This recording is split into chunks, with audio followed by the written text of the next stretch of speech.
Hello everyone, I welcome you all once again to my education channel Prabhavi Education Hub. And in this video we are going to continue the Indian polity series, and this is basically the series that I have taken reference from the Lakshmikant book. तो लक्ष्मीकांत की book कितनी important है I need not to explain you.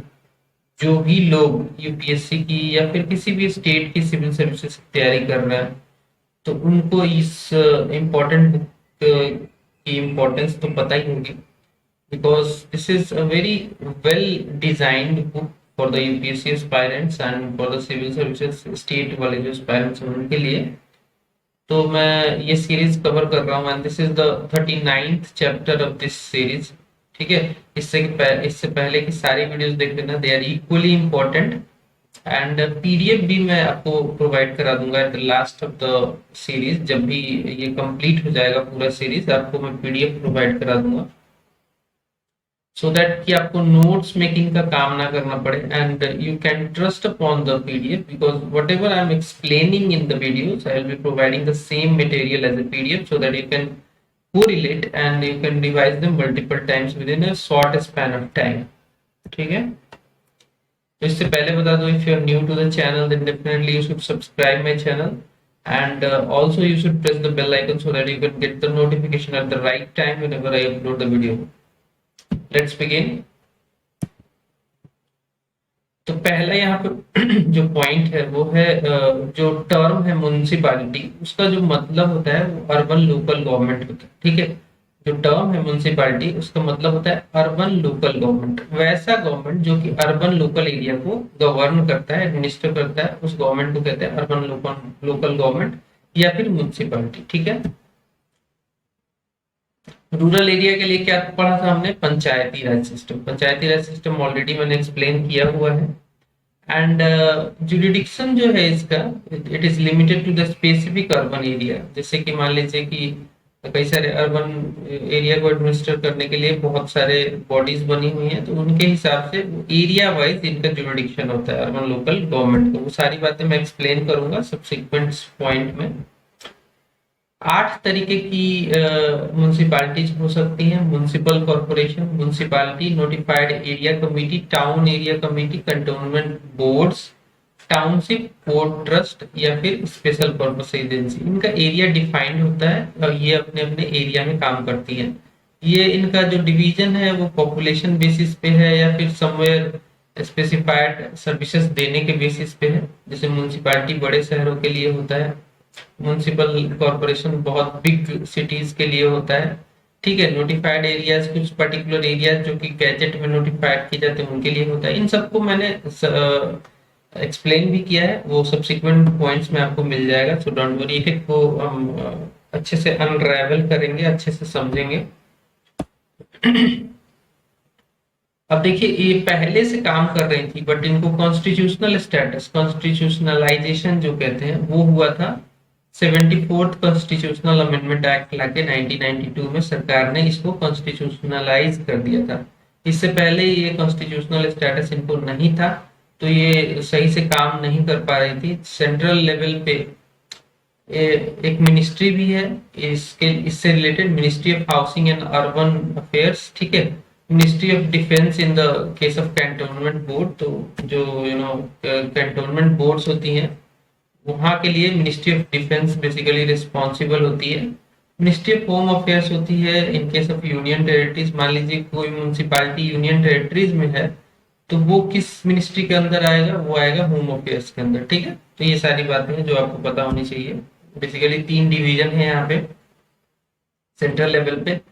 Normal cases में जो areas normal areas से related हैं, states में है, वो ministry of housing and urban affairs के अंडर आती हैं सेंट्रल लेवल पे देखोगे तो। एंड जो कंटोनमेंट बोर्ड्स हैं जो कि मिलिट्री एरियाज होते हैं जहाँ पे सिविल पॉपुलेशन भी रहता है, उस एरिया को रखा गया है मिनिस्ट्री ऑफ डिफेंस के अंदर। Then ministry of home affairs के अंदर रखा गया है यूनियन टेरिटरीज में जो ऐसी म्यूनिसिपैलिटीज, नोटिफाइड एरियाज या फिर टाउन एरिया कमेटी वगैरह है, उनको इसमें मिनिस्ट्री ऑफ होम अफेयर्स में रखा गया है। नेक्स्ट, अब जान लेते थोड़ा सा हिस्टोरिकल पर्सपेक्टिव, कैसे इसका इवोल्यूशन हुआ है, इवोल्यूशन ऑफ म्यूनिसिपैलिटी। इसके लिए थोड़ा सा हिस्टोरिकल पर्सपेक्टिव जानना जरूरी हो जाता है। तो ये बहुत पुरानी सिस्टम है। बेसिकली इसका ओरिजिनेशन थोड़ा सा ब्रिटिश रूल से रिलेटेड है। Originated and developed by British rule in 1688, 1668। देखिए, way back first municipal corporation was set up at Madras. British government थी उस समय, उसने सेटअप किया था 1688 में। ठीक है, फर्स्ट ब्रिटिश रूल में ही फर्स्ट म्युनिसिपल कॉर्पोरेशन 1688 में स्टैब्लिश हुआ। एंड ये ब्रिटिशर्स ने ही किया था बेसिकली, तो ब्रिटिश रूल था कि नहीं उसके बाद ही आया था। सब्सिक्वेंटली ईस्ट इंडिया कंपनी आई थी 1600 में। उसके बाद धीरे धीरे इन्होंने दीवानी राइट्स लिए और सारे राइट्स ले लिए और ओवरऑल सबऑर्डिनेट बना लिया हमें। एंड 1726 में municipal corporation Bombay Bombay and Calcutta में भी सेटअप हो गए। तो देखिए कैसे इवोल्यूशन होता है। लॉर्ड मायो रिजोल्यूशन 1870 में आया था ऑन फाइनेंशियल डिसेंट्रलाइजेशन, जिसने लोकल से सेल्फ गवर्नमेंट इंस्टीट्यूशंस को हवा दी थी फर्स्ट टाइम। ठीक है, लॉर्ड मायो रिजोल्यूशन 1870 में आया था। ये आया था फाइनेंशियल डिसेंट्रलाइजेशन से रिलेटेड। ये रिजोल्यूशन था जिसने लोकल सेल्फ गवर्नमेंट इंस्टीट्यूशंस को इस्टेब्लिश करने की बात की थी और इस्टेब्लिश भी हुआ था। लॉर्ड रिपन रिजोल्यूशन आया था 1882 में और इसे Magna carta of local self government कहते हैं, बिकॉज इसी रिजोल्यूशन के बाद सेल्फ गवर्नमेंट जो है वो इस्टेब्लिश हुआ था हमारी कंट्री में। एंड इसीलिए इसको Magna carta of local self government कहते हैं, बिकॉज इसमें बहुत ही डिटेल्ड प्रोविजंस थे लोकल सेल्फ गवर्नमेंट से रिलेटेड। लॉर्ड रिपन ने ये रिजोल्यूशन लाया था 1882 में। इसी वजह से लॉर्ड रिपन को father of local self government भी कहते हैं इन इंडिया। तो ये क्वेश्चन आता है एमसीक्यू के तौर पे, who is considered to be the father of local self government in India. तो यहाँ पे ऑप्शन होगा आपको लॉर्ड रिपन, वही आंसर आपका होगा। ठीक है, आगे बढ़ते हैं। रॉयल कमीशन आई थी ऑन डिसेंट्रलाइजेशन 1907 में। इसने अपना रिपोर्ट दिया था 1909 में एंड इसके चेयरमैन थे हॉब हाउस। तो ये भी एक कमीशन थी जो कि डिसेंट्रलाइजेशन पे आई थी और इसने अपने रिपोर्ट में म्युनिसिपैलिटीज को एस्टेब्लिश करने की बात की थी। ठीक है, then diarchical scheme government of India act 1919 में आया था, जिसमें डायरकी सिस्टम था। ये 2 लेवल पे शासन किया जा रहा था। ठीक है, और इसी में जो ये म्युनिसिपैलिटी था वो become a transfer subject and under the responsible Indian minister. तो ये जो म्युनिसिपैलिटी जो सब्जेक्ट था इसको ट्रांसफर किया गया था डायरकी स्कीम, जो कि गवर्नमेंट ऑफ इंडिया एक्ट 1919 में लाई गई थी। इस सब्जेक्ट को सेंट्रल गवर्नमेंट ने बेसिकली ट्रांसफर कर दिया था एक रिस्पॉन्सिबल इंडियन मिनिस्टर के हाथ में। वही देखेंगे इस म्युनिसिपैलिटी को। तो फर्स्ट टाइम मिनिस्ट्री मिली थी, इंडियन मिनिस्टर उसके लिए रिस्पॉन्सिबल भी थे और ये हुआ था dyarchy scheme government of India act 1919। This is basically historical perspective. Then 1924 में कैंटोनमेंट एक्ट पास हुआ था। देन प्रोविंशियल ऑटोनॉमी स्कीम आई थी गवर्नमेंट ऑफ इंडिया एक्ट 1935 के द्वारा, जिसमें लोकल सेल्फ गवर्नमेंट को डिक्लेयर कर दिया गया था एक प्रोविंशियल सब्जेक्ट। तो इनिशियली सेंट्रल सब्जेक्ट के तौर पर ट्रांसफर किया गया था एक रिस्पॉन्सिबल इंडियन मिनिस्टर के हाथ में। ये हुआ था गवर्नमेंट ऑफ इंडिया एक्ट 1919 में। लेकिन बाद में जब गवर्नमेंट ऑफ इंडिया एक्ट 1935 आया तो इस सब्जेक्ट को ट्रांसफर कर दिया गया प्रोविंशियल सब्जेक्ट लिस्ट में। ठीक है, आगे बढ़ते हैं। क्योंकि इसमें सब्जेक्ट्स थे, प्रोविंशियल सब्जेक्ट था, सेंट्रल सब्जेक्ट था। ठीक है, और कुछ कॉन्करेंट लिस्ट भी था। तो ये लिस्ट बने थे और इसमें सब्जेक्ट्स ट्रांसफर हुए थे। तो जब ट्रांसफर हुआ सेंट्रल गवर्नमेंट के सब्जेक्ट से, तब म्युनिसिपैलिटी उस समय सेंट्रल गवर्नमेंट के सब्जेक्ट में था, इसके लिस्ट में था। इसको ट्रांसफर कर दिया गया था प्रोविंशियल लिस्ट में। आगे बढ़ते हैं। अब जानेंगे कि क्या प्रोसेस रहा कॉन्स्टिट्यूशनल स्टेटस देने का म्युनिसिपैलिटीज को। कॉन्स्टिट्यूशनलाइजेशन में देखते हैं तो सबसे पहला इनिशिएटिव अगस्त 1989 में राजीव गांधी गवर्नमेंट ने 65वां संविधान संशोधन बिल लाके किया था, जिसको नगर पालिका बिल भी कहते हैं। लेकिन इसे लोकसभा ने तो पास कर दिया, बट राज्यसभा ने इसे डिफीट कर दिया, पास नहीं किया 1989 में। इसके वजह से ये लैप्स हो गया, बिकॉज कोई भी अमेंडमेंट बिल जो है वो दोनों सदनों में पास होना चाहिए बाय द स्पेशल मेजोरिटी, और प्रेसिडेंट का भी इसमें सहमति चाहिए। ठीक है। नेक्स्ट है the national front government under VP Singh introduce the revise Nagar Palika bill in September 1990, but Lok Sabha में ही ये पास नहीं, लोकसभा में ये पास नहीं हो पाया एंड फाइनली लैप्स हो गया, बिकॉज डिसोल्यूशन हो गया था लोकसभा का, बीबी सरकार गिर गई थी, तो ये अगेन पास नहीं हो पाया था। तो क्रेडिट किसने लिया? क्रेडिट लिया पीवी नरसिम्हा राव गवर्नमेंट ने। इसने मॉडिफाई किया म्यूनिसिपैलिटी बिल को और लोकसभा में पेश किया 1991 में, पास भी हो गया और फाइनली ये बन गया 74वां संविधान संशोधन एक्ट 1992 में, और इन फोर्स में आ गया 1 जून 1993 में। तो बीबी गवर्नमेंट ने दोनों चीज पास की थी, 73वां संशोधन भी, 74वां भी, दोनों। ठीक है, आगे बढ़ते हैं। 74वां संशोधन एक्ट 1992, इस ये म्यूनसिपैलिटी का बाइबल है, ये बाइबल कह सकते हो इसको, बिकॉज सारी बातें लिखी गई हैं इसमें, म्यूनसिपैलिटी से रिलेटेड फीचर्स वगैरह एक्सेट्रा सब कुछ सारे प्रोविजंस इसमें मेंशन है। तो इसको अच्छे से पढ़ना बहुत ही जरूरी हो जाता है एक स्टूडेंट के लिए जो कि सिविल सर्विसेज की तैयारी करता है। 73वां संशोधन किससे रिलेटेड था, ये कमेंट सेक्शन में मुझे बताना, मैंने ऑलरेडी बताया हुआ है। आगे बढ़ते हैं पॉइंट वाइज। यहाँ पे पहला पॉइंट है 74वां संशोधन से, कि जब ये संशोधन हुआ तो एक नया पार्ट ऐड किया गया था कॉन्स्टिट्यूशन में, जिसे पार्ट 9A कहते हैं। देखिए 73वां संशोधन में कौन सा पार्ट ऐड हुआ था? 9 ऐड हुआ था कॉन्स्टिट्यूशन में, बट 74वें में 9A ऐड हुआ था। ठीक है, और इस पार्ट को इंटाइटल किया गया, नाम दिया गया द म्युनिसिपैलिटीज। ठीक है, सब्जेक्ट इसका यही था, द म्युनिसिपैलिटी। और जो आर्टिकल्स डील की करते हैं म्युनिसिपैलिटी से रिलेटेड, जो कि इंसर्ट किए गए थे इसी अमेंडमेंट के बाद, वो है आर्टिकल 243 से लेकर आर्टिकल 243 ZG तक। ये सारे आर्टिकल डील करते हैं म्युनिसिपैलिटी से रिलेटेड मैटर्स को। एक नया शेड्यूल भी ऐड किया गया जिसे 12वां शेड्यूल कहते हैं, 12th शेड्यूल, और ये म्युनिसिपैलिटी से रिलेटेड शेड्यूल है, जिसमें 18 फंक्शनल आइटम्स रखे गए हैं, जिन्हें आर्टिकल 243W में बताया गया। ठीक है, ये जो 18 फंक्शनल आइटम्स हैं जो कि with in the purview of municipalities हैं, म्युनिसिपैलिटीज के परव्यू में हैं, वो रखे गए हैं 12th शेड्यूल में, जो कि 18 है नंबर वाइज। ठीक है, 18 फंक्शनल आइटम्स है, बहुत सारे आइटम्स हैं इसमें, जैसे कि टैक्सेस से related, water sanitization etcetera, health वगैरह, बहुत सारे मैटर्स हैं, वो देख लेंगे हम लोग। आर्टिकल 243W में इसको डील किया गया। अब जब कॉन्स्टिट्यूशनलाइजेशन हुआ तो इंपॉर्टेंट पॉइंट ये निकल के आया कि जो जस्टिसिएबल नेचर नहीं हुआ करता था म्युनिसिपैलिटीज का पहले, बिकॉज कॉन्स्टिट्यूशनल स्टेटस तो था नहीं, तो स्टेट गवर्नमेंट इसको मानती ही नहीं थी। अब क्या है, state governments are compelled to act according to the act of this amendment act. ठीक है, ये अमेंडमेंट एक्ट के हिसाब से जो प्रोविजंस है, state government has to follow that. ठीक है, तो ये क्या है, एक जस्टिसिएबल नेचर का हो गया है।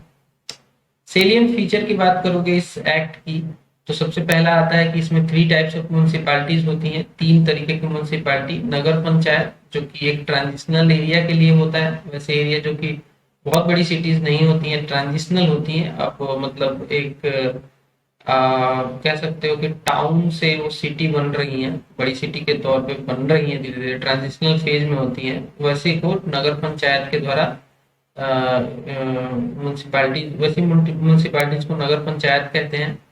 म्युनिसिपल काउंसिल होता है for a smaller urban area, जैसे कि छोटे छोटे टाउन्स होते हैं, अर्बन एरिया होते हैं, वहाँ के लिए ये होता है। म्युनिसिपल कॉर्पोरेशन होता है लार्जर अर्बन एरिया, जैसे कि दिल्ली, मुंबई एक्सेट्रा, एग्जाम्पल है। तो 3 तरीके के टाइप्स होते हैं म्युनिसिपैलिटीज के। एक एक्सेप्शन यहाँ पे ये है कि जो urban area where municipal services are provided by industrial establishment, वो उसको हम म्युनिसिपैलिटीज नहीं बोलते हैं, उसको हम बोलते हैं इंडस्ट्रियल टाउनशिप। जैसे कि जमशेदपुर एक ऐसा शहर है जिसको इंडस्ट्रियल टाउनशिप कहा जा सकता है। वो एक अच्छा एग्जाम्पल है जिसे एक इंडस्ट्री ने डेवलप किया है, वो म्युनिसिपैलिटी के अंदर नहीं आता है। Governor has to specify a traditional transitional area, a smaller urban area and larger urban area. तो डिपेंडिंग ऑन द फैक्टर्स, वो फैक्टर्स बता देता हूँ मैं अभी आपको। तो कौन डिसाइड करता है कि कोई एरिया ट्रांजिशनल एरिया है या फिर कोई एरिया स्मॉलर अर्बन एरिया है या फिर लार्जर एरिया है? वो गवर्नर करते हैं कुछ फैक्टर्स को देख के। वो फैक्टर्स क्या है? वो फैक्टर्स हैं पॉपुलेशन। मान लीजिए बहुत ज्यादा पॉपुलेशन है तो उसे लार्जर अर्बन एरिया कहा जा सकता है। डेंसिटी भी देखी जाती है, हो सकता है कि एक जगह में एरिया कम है लेकिन पॉपुलेशन की डेंसिटी बहुत ज्यादा है, तो तब भी उसे उस हिसाब से डिफाइन किया जा सकता है। Revenue generated for local administration, वो भी देखते हैं एक फैक्टर की तरह। Percentage of employment in non agricultural areas, ठीक है, नॉन एग्रीकल्चरल एरियाज के डिपेंडिंग अपॉन एक एरिया को या तो ट्रांजिशनल एरिया, स्मॉलर एरिया या फिर लार्जर अर्बन एरिया भी बनाया जा सकता है जहां पे डिपेंडेंसी एग्रीकल्चर पे कम है, ठीक है, और नॉन एग्रीकल्चरल एक्टिविटी पे ज्यादा है, जैसे कि सर्विसेज, जैसे कि कंपनीज में लोग काम कर रहे हैं, इंडस्ट्रीज वगैरह पे डिपेंडेंट है, वो तो उसको वो देखा जाता है। एक फैक्टर है जो कि गवर्नर कंसीडर करते हैं। इकोनॉमिक इंपॉर्टेंस भी देखी जाती है, कुछ और भी फैक्टर्स देखते हैं governor while deciding an area to be the transitional area or smaller urban area or larger urban area। अब कंपोजिशन की बात करते हैं। जो कंपोजिशन है वो कैसा होता है म्यूनिसिपैलिटी का? तो सबसे पहली बात की जितने भी मेंबर्स होते हैं म्यूनिसिपैलिटी में, all members are elected directly by the people, ठीक है, म्यूनिसिपैलिटीज के। And each municipal area shall be divided into territorial constituencies. ऐसे मान लीजिए कोई बड़ा म्यूनिसिपैलिटीज एरिया है तो एक टेरिटोरियल कंस्टिट्यूएंसीज में डिवाइड कर दिया जाएगा इसको, डिपेंडिंग अपॉन द पॉपुलेशन वगैरह। एंड इसको वार्ड्स कहते हैं, वार्ड 1, वार्ड 2, वार्ड 3, वार्ड 4, ऐसे वार्ड करके इसको बोलते हैं जो म्यूनिसिपैलिटीज के टेरिटोरियल कंस्टिट्यूएंसीज होती हैं, और इनमें इलेक्शन होता है और वार्ड चुने जाते हैं, ठीक है। आपने देखा होगा अगर किसी टाउन में रहते हो तो आपको पता ही होगा। जैसे मेरा टाउन जो है वहाँ पे जो मेरा वार्ड है वो वार्ड नंबर 12 है, तो ऐसे चलता है, ठीक है। स्टेट लेजिस्लेचर जो है वो डिसाइड करता है कि मैनर ऑफ इलेक्शन क्या होगा related to chairperson and members से related, and representation of the following persons in the municipalities. Person having special knowledge और experience without the right to vote. तो कुछ लोगों को तो एक कुछ लोगों को डायरेक्टली इलेक्ट किया जाता है, प्लस कुछ लोगों को नॉमिनेट भी किया जा सकता है, जैसे कि पर्सन जिन वैसे लोग जिनका स्पेशल नॉलेज है, एक्सपीरियंस है, और बट इनको जब नॉमिनेट करेंगे तो इनको वोटिंग राइट नहीं होती है। जब भी मीटिंग्स होती है, कोई डिसीजन होता है, उसमें वोटिंग राइट इनको नहीं मिलती है। एमपी एंड एमएलए जो रिप्रेजेंट करते हैं अपनी अपनी कॉन्स्टिट्यूएंसीज को, उनको भी अगर चाहे तो स्टेट लेजिस्लेचर अपने हिसाब से या तो उनको जगह दिया जा सकता है कंपोजिशन में, या तो फिर इनको नहीं भी दिया जा सकता है, वो स्टेट लेजिस्लेचर के ऊपर छोड़ दिया गया है, ठीक है। नेक्स्ट है members of Rajya Sabha and state legislative council registered as the elector within the municipal area. इनको भी रखना है कि नहीं रखना है वो भी डिसाइड करती है स्टेट लेजिस्लेचर। तो कई स्टेट्स में स्टेट लेजिस्लेचर इन सारे लोगों को जगह देती है म्युनिसिपल कॉर्पोरेशंस में, म्युनिसिपैलिटीज में, लेकिन कई जगह इनको नहीं भी मिलता है जगह, ठीक है। तो वो डिपेंड करता है स्टेट गवर्नमेंट के ऊपर, बट जस्ट मैं आपको बता रहा हूँ कि ये लोग हो सकते हैं मेंबर, ठीक है। तो ये यहाँ पे आपको ध्यान देने वाली बात ये है कि ये सब लोग नॉलेजेबल एक्सपीरियंस के साथ लोग नॉमिनेटेड मेंबर हो सकते हैं। एमपी एमएलए को भी नॉमिनेट किया जा सकता है म्युनिसिपैलिटीज में, स्टेट लेजिस्लेचर के ऊपर छोड़ दिया गया है ये। नेक्स्ट है the chairperson of the committee other than ward committees. ये भी स्टेट गवर्नमेंट चाहे तो अपने हिसाब से कर सकती है। अब देखते हैं वार्ड कमिटीज क्या होती है। वार्ड कमिटी एक ऐसी कमिटी है जो कि वन या वन से ज्यादा वार्ड से मिलके बनी हुई है। मान लीजिए कॉन्स्टिट्यूएंसी है, वहां पे वार्ड्स होते हैं कई सारे, उन वार्ड से को मिला दो तो वार्ड कमिटी, इन वार्ड के जो मेंबर्स होते हैं उनको मिलाओगे तो वार्ड कमेटी बनाई जाती है, ताकि बहुत सारे फंक्शंस को देखे जा सके, बहुत सारे डिसीजंस को लिए जा सके, बहुत इफेक्टिवली लिए जा सके, ठीक है। Territorial area of municipality having population of 3 lakh और मोर। तो ये वार्ड कमेटी वहीं पे होती है जहाँ पे जो म्युनिसिपैलिटी होती है उसकी जो पॉपुलेशन है वो 3 लाख से ज्यादा है, 3 लाख और इससे ज्यादा है, ठीक है, तभी वार्ड कमेटी बनती है। तो एक एमसीक्यू यहाँ पे निकल के आया कि वार्ड कमेटी कहाँ कौन से म्यूनसिपैलिटी में होगी। तो कंडीशन यही है कि जिन म्यूनसिपैलिटी की पॉपुलेशन या तो इक्वल टू और ग्रेटर देन हो 3 लाख, ठीक है, 3 लाख हो या उससे ज्यादा हो, तभी वहां पे वार्ड कमेटी बनती है। आगे देखते हैं, कुछ अदर कमेटियां देख लेते हैं। State legislature is allowed to establish some other committees for the purpose of smooth functioning of municipalities।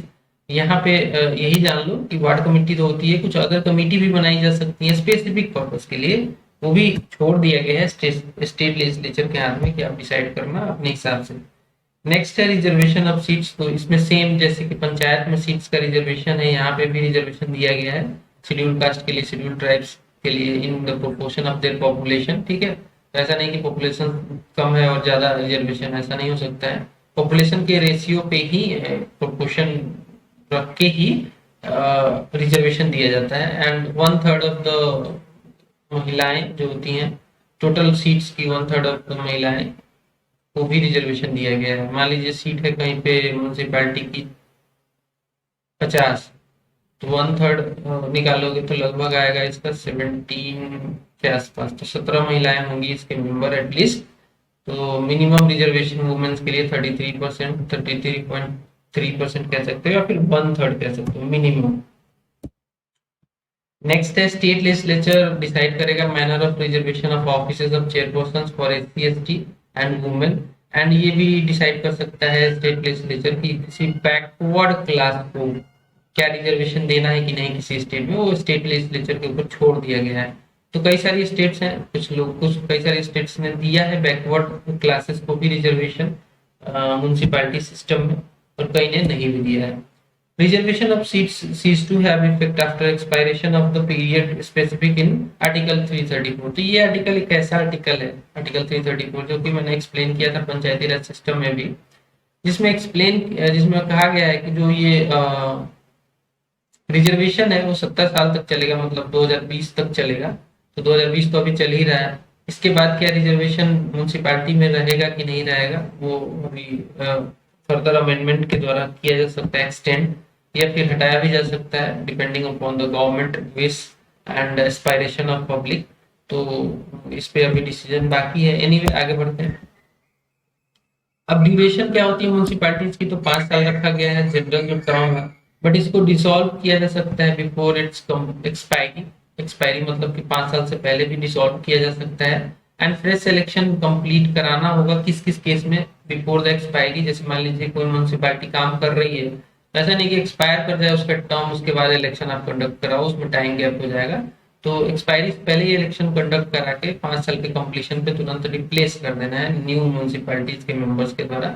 And fresh election तब भी हो सकता है जब मान लीजिए डिसोल्यूशन हुआ है म्युनिसिपैलिटी का before the expiry of period of 6 months. मान लीजिए कि डिसॉल्व कर दिया गया, 3 साल काम किया म्युनिसिपैलिटी ने और इसको डिसॉल्व कर दिया गया, तो 3 साल से जब ये डेट है उससे 6 महीने के विदिन में ही अगेन इलेक्शन करा लेना है। This is also explained in 74वां जो संशोधन है उसमें क्लियर कट गाइडलाइंस है।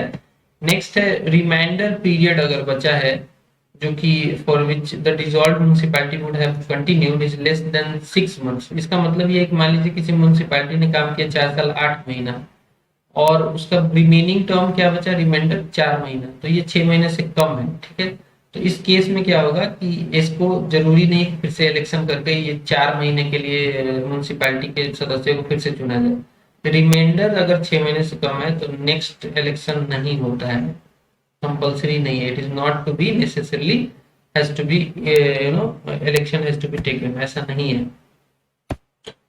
म्युनिसिपैलिटी जो रिकॉन्स्टिट्यूट होती है after premature dissolution does not enjoy the full period. इसका मतलब ये है कि मान लीजिए कोई म्युनिसिपैलिटी डिसॉल्व हो गई 3 साल पे, तो अगली म्युनिसिपैलिटी का जो चुनाव होगा, इलेक्शन होगा उसके मेंबर्स का, वो जो म्युनिसिपैलिटी चुन के आएगी वो 2 साल के लिए ही काम करेगी, बिकॉज रिमाइंडर यहाँ पे 2 ही साल बच रहा है, 3 साल ऑलरेडी काम कर लिया है।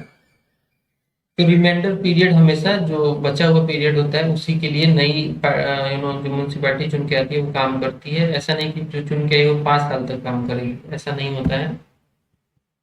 नेक्स्ट है act also makes 2 more provisions of regarding the dissolution. तो जो ये 74वां एक्ट है, ये 2 और भी प्रोविजंस को एक्सप्लेन किया गया है इसमें रिगार्डिंग द डिसोल्यूशन। वो देख लेते हैं कि क्या है। सबसे पहला है कि एक रीजनेबल अपॉर्चुनिटी देनी चाहिए बिफोर द डिसोल्यूशन। किसको? तो म्युनिसिपैलिटी को, ताकि ये डिसॉल्व ना की जाए।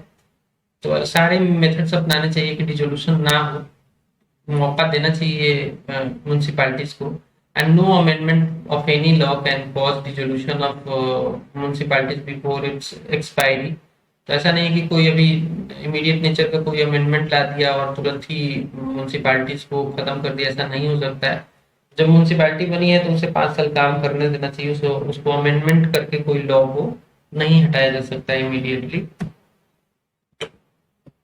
डिस्क्वालिफिकेशन भी होता है यहाँ पे पर्सन्स का, जो कि डिस्क्वालीफाई हो जाते हैं being a member of municipality. वो क्या क्या ग्राउंड्स है उसके लिए? पहला तो ग्राउंड ये है कि अगर कोई एक्ट है जो कि टाइम बीइंग के लिए इन्फोर्स किया गया है for the purpose of election to the legislature, और उस एक्ट में कुछ ग्राउंड्स है जिसके ग्राउंड के बेसिस पे एक लेजिस्लेचर को डिस्क्वालीफाई किया जा सकता है। उसी ग्राउंड पे एक पर्सन जो कि मेंबर है म्यूनिसिपैलिटी के, उनको भी डिस्क्वालीफाई किया जा सकता है। बड़े सिंपल शब्दों में बताया मैंने आपको। दूसरा ग्राउंड है under any law made by the state legislature. State legislature ने कोई लॉ बनाया जिसके हिसाब से प्रोविजंस है कि एक बंदा कुछ ग्राउंड्स के हिसाब से डिस्क्वालीफाई हो सकता है, तो वो ग्राउंड अप्लाई होगा। ठीक है, यहाँ पे भी म्यूनिसिपैलिटी के ऊपर भी, और स्टेट चाहे तो लॉ बना के किसी मेंबर को डिस्क्वालीफाई कर सकती है। जो मिनिमम एज है वो यहाँ पे 21 ईयर्स है। So no person shall be disqualified having less than 25 years of age he has attain if he has attain the age of 21 years. मतलब क्या होता है कि जो स्टेट लेजिस्लेटिव असेंबली का इलेक्शन होता है वहाँ पे मिनिमम एज 25 ईयर्स होता है, ठीक है, इलेक्शन के लिए। लेकिन म्यूनिसिपैलिटी के इलेक्शन के लिए मिनिमम एज क्या है? 21 ईयर्स। ये पॉइंट अब याद रखो। नेक्स्ट है स्टेट इलेक्शन कमीशन। तो एक कमीशन बनाई जाती है, इलेक्शन कमीशन सेपरेट बनाई गई है, जो कि पंचायती राज सिस्टम के लिए भी इलेक्शन कराती है और म्यूनिसिपैलिटी के लिए भी कराती है। तो नेशनल इलेक्शन जो लोकसभा का इलेक्शन होता है, लोकसभा राज्यसभा वगैरह का, वो कौन कराता है? इलेक्शन कमीशन ऑफ इंडिया, ठीक है। और स्टेट लेजिस्लेटिव असेंबली का भी इलेक्शन यही लोग कराते हैं। लेकिन जो लोकल लेवल पे, लोकल सेल्फ गवर्नमेंट लेवल पे, अर्बन एरिया के लिए, जिसको म्यूनिसिपैलिटी कहते हैं, उसके लिए स्टेट इलेक्शन कमीशन है। एंड जो पंचायती राज इंस्टीट्यूशन है उसके लिए भी स्टेट इलेक्शन कमीशन है, ठीक है। So it is interested with the task of superintendence, direction and control of the preparation of electoral roll and the conduct of the all elections. State legislature may make provisions with respect to all matters relating to the election of municipalities। तो बहुत सारे power state legislature को है, वो चाहे तो amend कर सकता है। पावर एंड फंक्शंस, अब देखते हैं कि म्यूनिसिपैलिटीज को क्या क्या पावर्स एंड फंक्शंस दिए गए हैं। तो वो छोड़ दिया गया है पावर्स एंड फंक्शंस देने का काम स्टेट लेजिस्लेचर के ऊपर। अगेन स्टेट लेजिस्लेचर चाहे तो क्लियर कट पावर्स दे सकती है म्यूनिसिपैलिटीज को, या फिर चाहे तो बहुत कम भी पावर दे सकती है।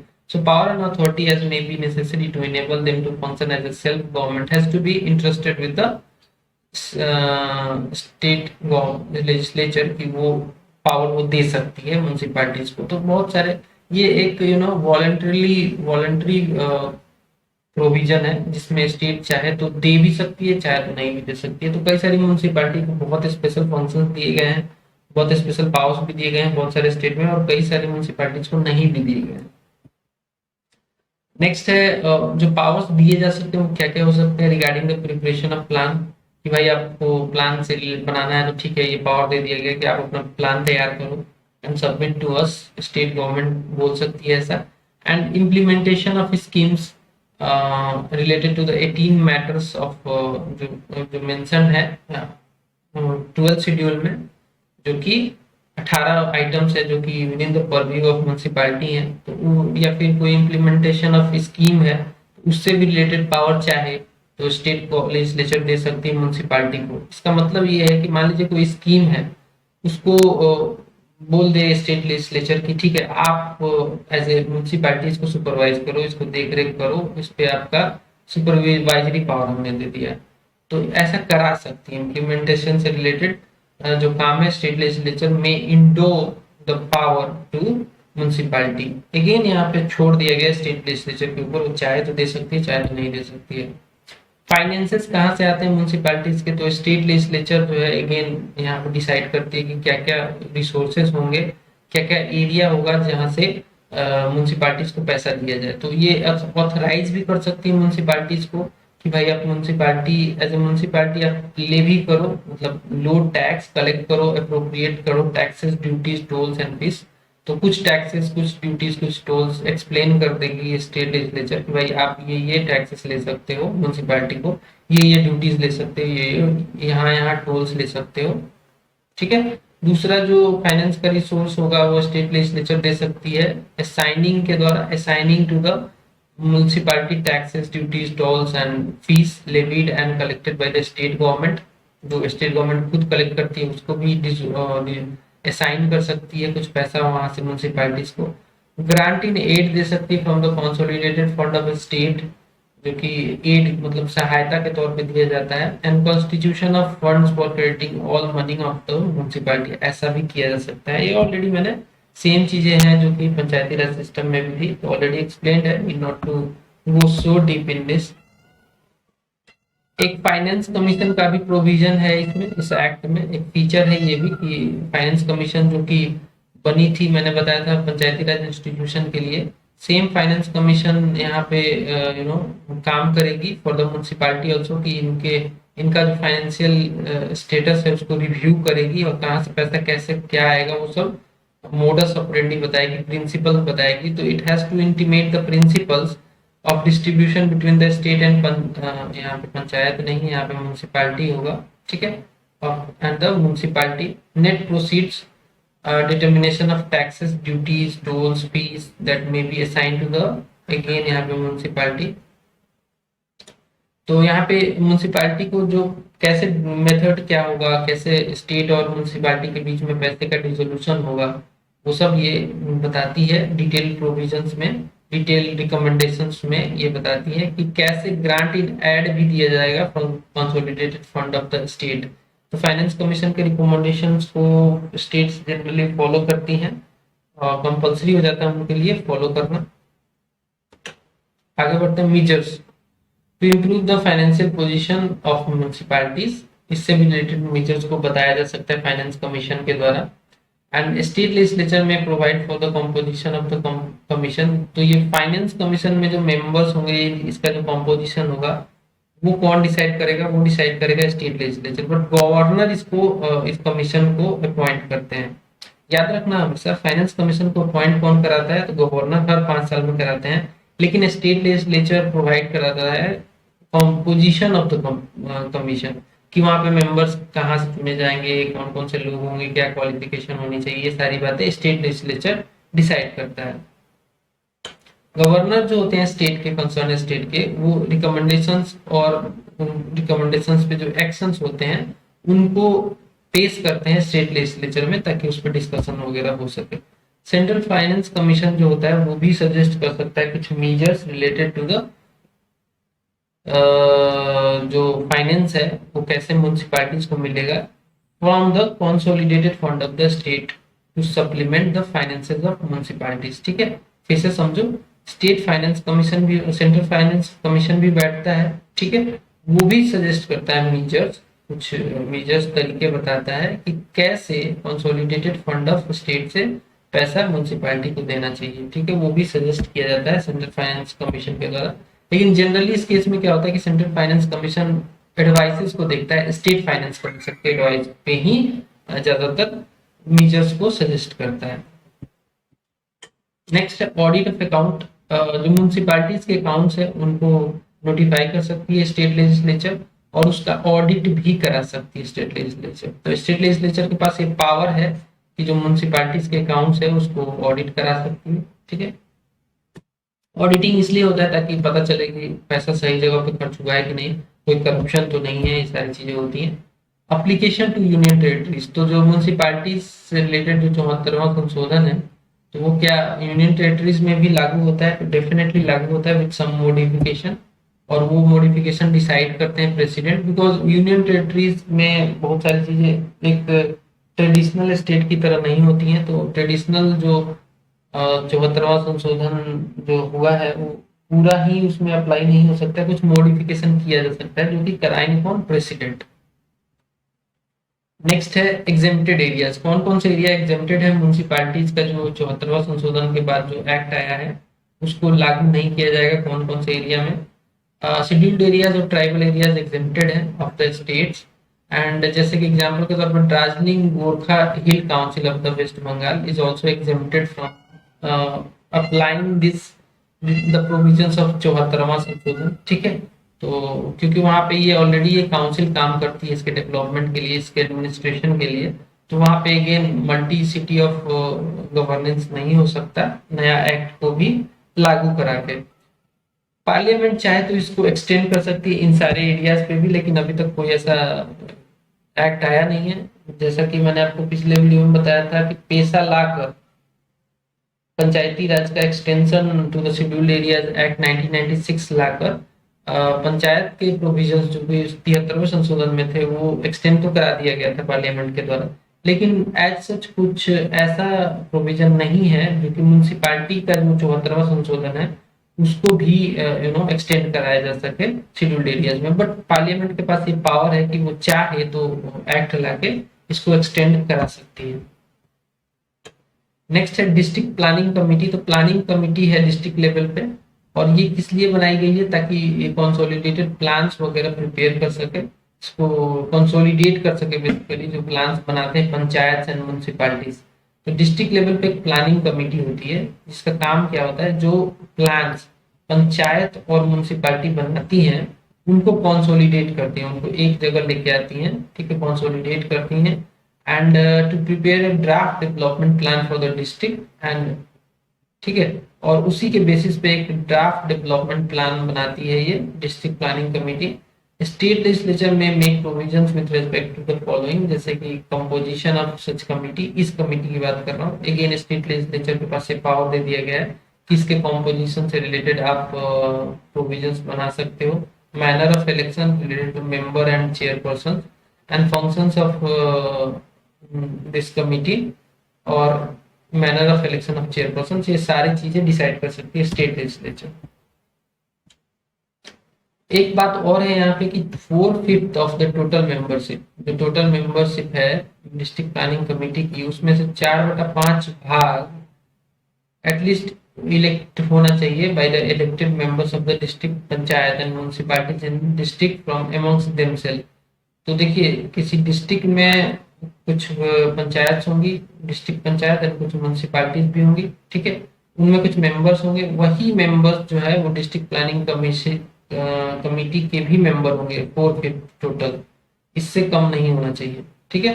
तो at least 4/5 members should be the members from the elected members of district panchayat and municipalities, ठीक है। आगे बढ़ते हैं।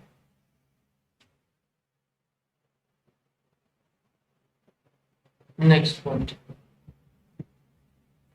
नेक्स्ट है जो चेयरपर्सन है ऐसी कमेटी के, chairperson of such committee shall forward the development plan to the state government. तो डेवलपमेंट प्लान को फॉरवर्ड करने का काम यहाँ पे चेयरपर्सन का है। सिंपल पॉइंट है, इसमें ज्यादा कुछ एक्सप्लेनेशन है नहीं। District planning committee while planning, देखो अब एक चीज यहाँ पे इंपॉर्टेंट आ गया, डिस्ट्रिक्ट प्लानिंग कमेटी जब प्लान करेगी ना तो कुछ फैक्टर्स को ध्यान में रखना होता है, जैसे कि स्पेटियल प्लानिंग जो कि शेयरिंग होता है, sharing of water of other physical natural resources, infrastructure and environmental conservation. तो मतलब दो चीज यहाँ पे ध्यान देनी होती है। एक तो ये कि जो हित है वो म्यूनिसिपालिटी का और पंचायत का दोनों को मतलब ध्यान में रखना चाहिए। यहाँ पे भी इक्वल रिसोर्स जाए और यहाँ पे भी, दोनों जगह पे म्यूनिसिपालिटी पे भी और पंचायती राज इंस्टीट्यूशंस को भी। इसके लिए क्या होता है, स्पेटियल प्लानिंग करती है डिस्ट्रिक्ट प्लानिंग कमेटी, मतलब कि दोनों को इक्वल रिसोर्सेज जाए, मतलब उनके रिक्वायरमेंट के हिसाब से जाए, इक्वल तो नहीं, रिक्वायरमेंट के हिसाब से कर सकते हो। जैसे शेयरिंग ऑफ वाटर, म्यूनसिपालिटी को भी कुछ वाटर जाना चाहिए, कुछ वाटर प्लानिंग पंचायती राज इंस्टीट्यूशन को भी जाना चाहिए, कुछ other physical and natural resources भी दोनों को इनके रिक्वायरमेंट के हिसाब से जाना चाहिए। इंफ्रास्ट्रक्चर का डेवलपमेंट दोनों एरिया में होना चाहिए, इन्वायरमेंटल कंजर्वेशन दोनों एरिया के करने चाहिए। तो ये ध्यान में रखती है जब भी डिस्ट्रिक्ट प्लानिंग कमेटी प्लान करती है डेवलपमेंट का। अगली जो कमेटी है वो मेट्रोपॉलिटन प्लानिंग कमेटी है। इसका काम है to prepare draft development plan for metropolitan area. इसमें भी स्टेट लेजिस्लेचर में make provisions with respect to the following, जैसे कि composition, manner of election etcetera. Representation in such committee of central government, state government के representatives को भी रखना है कि नहीं रखना, ये भी डिसाइड करती है state legislature and other organisations. Functions भी डिसाइड करती है इसके स्टेट लेजिस्लेचर ही। अब यहाँ पे एक और बात बता दूं कि जो इसमें 2/3 जो मेट्रोपॉलिटन प्लानिंग कमेटी होती है उसके 2/3 मेंबर एटलीस्ट वैसे मेंबर होते हैं जो कि म्युनिसिपैलिटी और पंचायत से आते हैं। ठीक है, म्युनिसिपैलिटी और पंचायत के इलेक्टेड मेंबर्स ही इसको चुनते हैं और अपने खुद से ही चुनते हैं, मतलब खुद के नंबर में से ही 2/3 लोग इस टोटल मेंबरशिप के आते हैं। ठीक है, I hope you understand. Next, chairpersons of such committee shall forward and develop the development plan to the state government। ये बड़ा ही सिंपल पॉइंट है। नेक्स्ट है, in preparing the draft development plan they again the metropolitan planning committee has to take the following points in the regard, जैसे कि the plans prepared for municipality and panchayats, वहाँ पे equal spatial planning होनी चाहिए, sharing of water होना चाहिए, other physical and natural resources, infrastructure and environment. Same ये वाला पॉइंट है। ठीक है, जो इसमें मैंने एक्सप्लेन किया था, यहाँ पे भी सेम चीज ध्यान देनी है।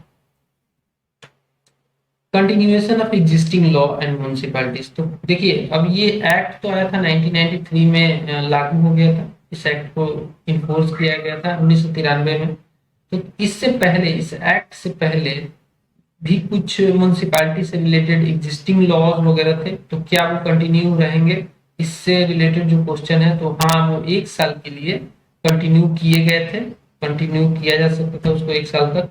और उसको स्टेट लेजिस्लेचर को ये एडवाइस किया गया कि विद इन 1 ईयर आपको अपना म्युनिसिपैलिटी का जो प्रोविजन है, जो कि 74वें संशोधन में क्लियर कट दे दिया गया है, उसके हिसाब से आप अपना स्टेट लॉ बनाना है। स्टेट लेजिस्लेटिव असेंबली को ये लॉ बना लेना है और इन सारे प्रोविजंस को इम्प्लीमेंट कराना है। 1 ईयर का टाइम दिया गया था।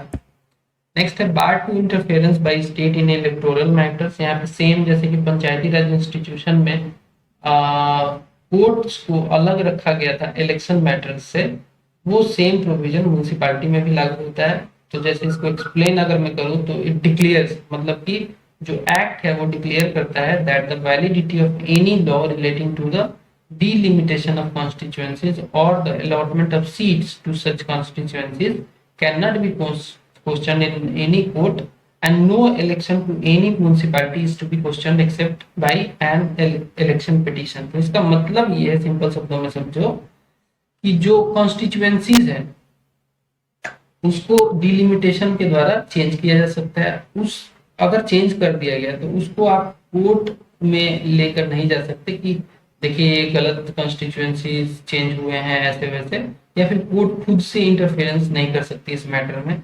दूसरा पॉइंट यहाँ पे है कि no election to any municipality is to be question except by an election petition. तो जो इलेक्शन होता है मेंबर्स का या फिर चेयरपर्सन का, उसको लेकर कोर्ट इंटरफेयर नहीं कर सकती है इन मैटर्स में। अगर करना भी होगा तो कोई इलेक्शन पिटीशन फाइल हुआ है तभी कोर्ट को इस मैटर को संज्ञान में लेना होगा। नेक्स्ट है 12 शेड्यूल में कुछ आइटम्स है जो कि 18 है जिनका नंबर, वो आइटम्स भी डिस्कस कर लेते हैं।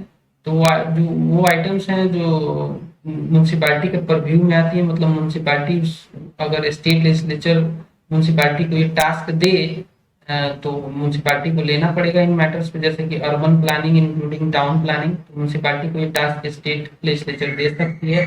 रेगुलेशन ऑफ लैंड यूज, ये भी दिया जा सकता है म्युनिसिपैलिटी को, and construction of buildings, planning for economic and social development, roads and bridges, water supply for domestic, industrial and commercial purposes, public health, sanitation, conservancy and solid waste management, fire services, urban forestry, protection of the environment and promotion of ecological aspect. Then अगला है safeguarding the interest of weaker section of society, including the handicapped and mentally retarded। ठीक है, then slum improvement and upgradation, then urban poverty alleviation, then provision of urban amenities and facilities such as parks, gardens, playgrounds. The next one is promotion of cultural, educational, and aesthetic aspects. Then next is burials and burial grounds, cremations and cremation grounds, and electric crematoriums, cattle ponds, prevention of cruelty to animals, then vital statics, including registration of births and deaths, then public amenities, including street lighting, parking lots, bus stops, and public convenience, and regulation of the slaughterhouses and tanneries. ये सारे task अगर चाहे तो state legislature municipalities को दे सकती है. So that's all from this video. अगले video में इस चैप्टर को कंप्लीट कर लेंगे. This is the first part. So I hope कि आपने इसको समझा हुआ अच्छे से. समझ में आया तो डेफिनेटली एक लाइक मारना, शेयर करना दोस्तों के साथ इस वीडियो को. And that's all. मिलते हैं अगले वीडियो में. तब तक के लिए नमस्कार.